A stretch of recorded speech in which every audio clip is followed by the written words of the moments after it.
आज हम monarch legacy of monsters का एपिसोड F8 एक्सप्लेन करने वाले हैं। चलिए वीडियो को बिना किसी देरी के शुरू करते हैं। अगर आप मॉन्स्टर्स के फ़ैन हो तो आप भी मेरे चैनल को सब्सक्राइब कर दो ताकि आपको मॉन्स्टर्स से जुड़ी नई वीडियो सबसे पहले मिल पाए। बिना किसी देरी के एपिसोड 8 को एक्सप्लेन करना शुरू करते हैं। एपिसोड की शुरुआत 1915 में होती है, जहाँ हम वे लोग कैको को देखते हैं जो अपने बच्चे के बारे में बात कर रहे होते हैं। उसके बाद हमें 2015 में ली सॉ को दिखाया जाता है, जिसके संग दुहार ये लोग कजाकिस्तान जा रहे होते हैं ये सभी लोग। फिर कहानी सीधा पास्ट में दिखाई जाती है, जहाँ हम हैच नाम के एक आर्मी ऑफिसर को देखते हैं जो विल, कैको और ली से टाइटन्स के बारे में पूछ रहा होता है। और अगर उन्होंने टाइटन्स के बारे में कुछ नहीं बताया तो फिर मोनार्क की फंडिंग रोक दी जाएगी और वो सारा पैसा अपने कामों में लगा सकता है फिर, जिससे बिल्स, कैको, ली काफ़ी ज़्यादा गुस्सा होते हैं। उसके बाद कहानी सिर्फ प्रेजेंट में आती है, जहाँ हम टिम को देखते हैं जो केट, केंटारो और मे इन लोगों को मोनार्क के हेडक्वार्टर में लाया होता है। फिर वहाँ पर वडू को आती है और केट से कहती है कि ली सॉ ने अलास्का वाली जगह पर एक बहुत बड़ा बॉम्ब ब्लास्ट करा है, जिसके कारण वहाँ का रेडिएशन कम हो गया, पर दूसरी जगह पर रेडिएशन काफ़ी ज़्यादा मात्रा में बढ़ रहा है, जिससे केंटारो चौंक जाता है और बताता है कि वो ली सॉ को ढूंढने में कोई मदद नहीं कर पाएंगे। जब टिम बताता है कि उस मैप के ज़रिए उन्होंने हिरोशी को ढूंढ लिया और साथ में गॉडजिला को भी, तो वो उस मैप के ज़रिए ये भी पता लगा सकते हैं कि ली सॉ जहाँ कर रहे हैं। जहाँ मैं बताते कि मैप अब उनके पास नहीं है, अब वो ली सॉ के पास है। फिर हम देखते हैं कि दुहार और ली ये लोग कजाकिस्तान के पावर प्लांट में पहुँच चुके हैं और साथ में ली को यहाँ पर उसका 1959 का फ्लैशबैक याद आता है, जहाँ उसने कैको की मौत हो गई थी। फिर कहानी पास्ट में दिखाई जाती है, जब कैको ली से पूछती है कि जनरल के संग काफ़ी अच्छी फ्रेंडशिप है, वो जनरल से कहकर सारा कंट्रोल उनके हाथों में दिलवा दे। पर जहाँ ली कहता है कि जनरल कंट्रोल तभी देंगे पूरे मोनार्क का जब उन्हें कोई टाइटन ढूंढ के देंगे। जहाँ ली कैको और बिल्स से एक मैप बनवाता है जहाँ उन्होंने अभी तक के टाइटन्स देखे हैं, और वो मैप वो बुकेट को देगा, जिससे मोनार्क का सारा कंट्रोल वो ली, कैको और बिल्स के हाथ में सौंप देंगे। फिर कहानी प्रेजेंट में दिखाई जाती है, जब टीम इन्हें ली, विल्स और कैको के पुराने वाले ऑफिस में लाता है, जहाँ केट को एक फाइल मिलती है जिसमें कैको की मौत के बारे में लिखा होता है। जहाँ केट टिम से पूछती है कि कैको की मौत कहाँ हुई थी, जहाँ टिम बताते हैं कजाकिस्तान में। टिम ये सारी बातें वडुको को बताता है और कहता है कि ली उसी जगह जाएंगे जहाँ उन्होंने कैको को खोया था।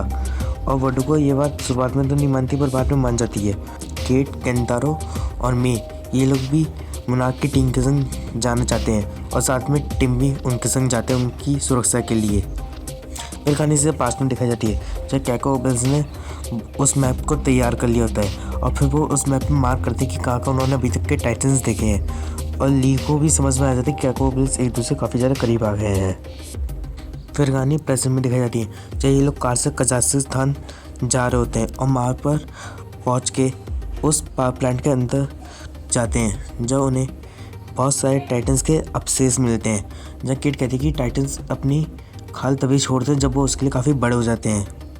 किट, केंटारो, मे और साथ में टिम ये लोग उस पोर्टल को भी ढूंढ लेते हैं जो होलो अर्थ के अंदर जाता है, और उसके आजू बाजू सब जगह बॉम्ब लगे हुए होते हैं।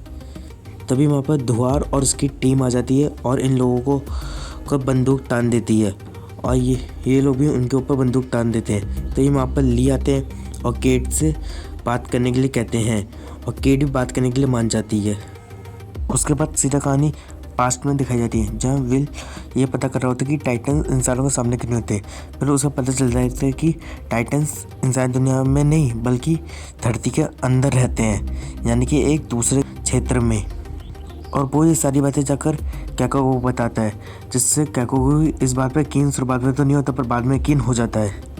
तभी वहाँ पर कैको का बेटा हिरोशी आता है, जिसे देखकर बिल्स पहले तो शौक जाता है। उसके बाद कैको अपने बेटे और अपनी कहानी बता रही होती है, कैसे हिरोशी का जन्म हुआ और उसके बारे में। उसके बाद कहानी सिर्फ प्रेजेंट में शिफ्ट होती है, जहाँ ली केट को बताते हैं कि नीचे एक और भी दुनिया है जहाँ वो पहले भी जा चुके हैं, और वो टाइटन्स की है, और गॉडजिला अपनी दुनिया के मॉन्स्टर्स को उसी दुनिया में रोक कर रखता है। इसीलिए वो होलो अर्थ के आने वाले सभी रास्तों को बंद कर रहे हैं ताकि कोई भी टाइटन हमारी दुनिया में ना आ पाए, जिससे केट ली को रोकती है। पर ली केट की बात बिल्कुल नहीं मानते।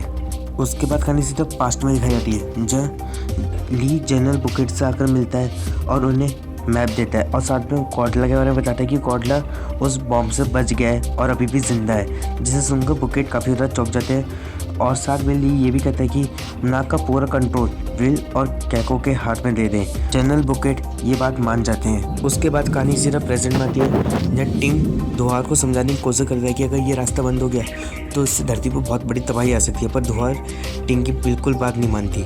ली बॉम्ब का बटन एक्टिवेट कर देते हैं और वहाँ से सभी लोगों को भागने के लिए कहते हैं। मे केट को बचाने जाती है और उस गड्ढे में गिर जाती है और साथ में उस गड्ढे में से एक टाइटन बाहर आता है और वो केट को भी मारने वाला होता ही है। इतने में वो मलबा गिरने के कारण वो टाइटन वापस होल अर्थ में चले जाता है। साथ में केट भी उस गड्ढे के अंदर गिर जाती है और ली भी।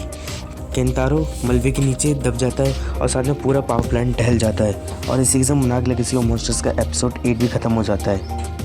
अगर आपको वीडियो अच्छा लगा तो चैनल को सब्सक्राइब, बगल बेल आइकन और साथ में वीडियो को लाइक भी कर दीजिए ताकि आपको मॉन्स्टर्स से जुड़ी नए अपडेट्स सबसे पहले मिलते रहें। मैं मिलता हूं आपसे अगली वीडियो में, तब तक के लिए bye bye. Thank you for watching.